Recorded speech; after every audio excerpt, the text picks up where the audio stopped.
In the desolate ancient lands of Canaan, a promise of impossible scale echoed across the generations.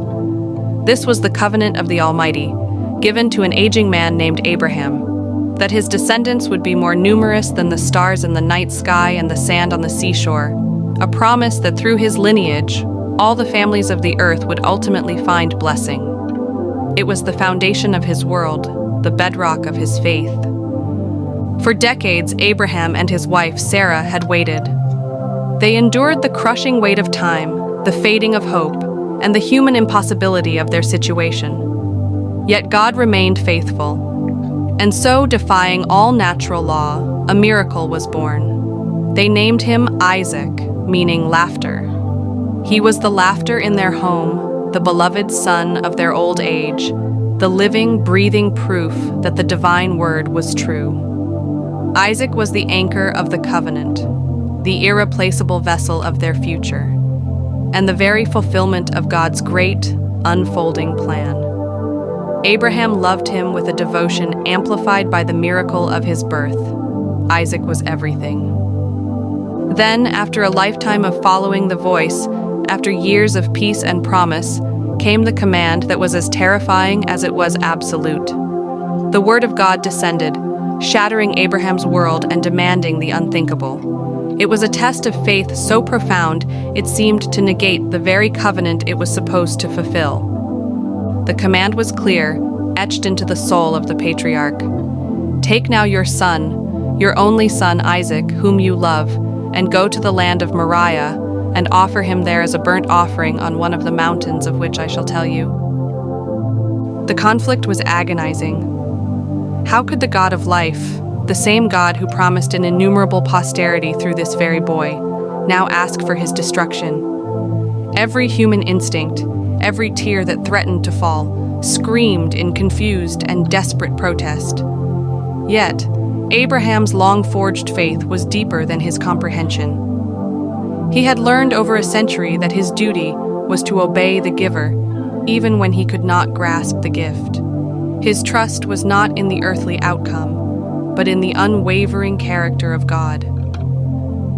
Driven by a silent, dreadful resolve, Abraham rose before the first light of dawn. He spoke no word of this terrible burden to his wife, Sarah.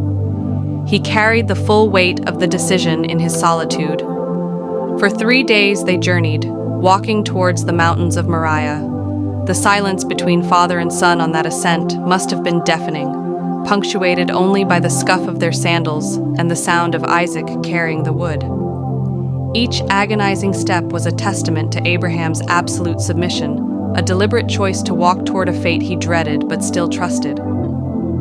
The young boy, Isaac, innocent and trusting, walked faithfully beside his father, unaware of the terrifying significance of the wood he bore.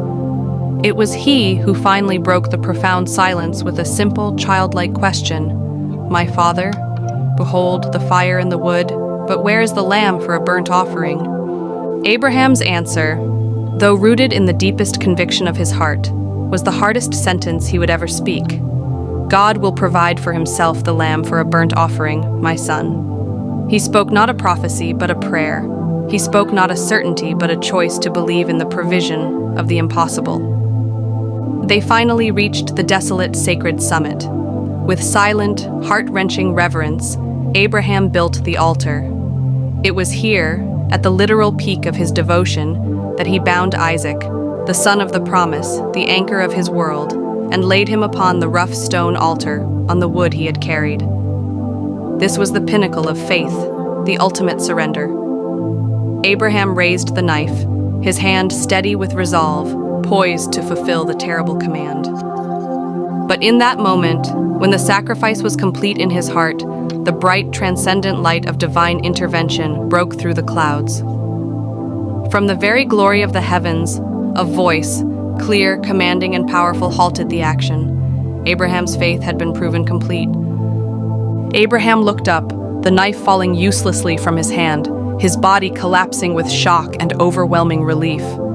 His eyes were drawn to a rustling in the thicket, and there, caught by its horns, was a majestic ram.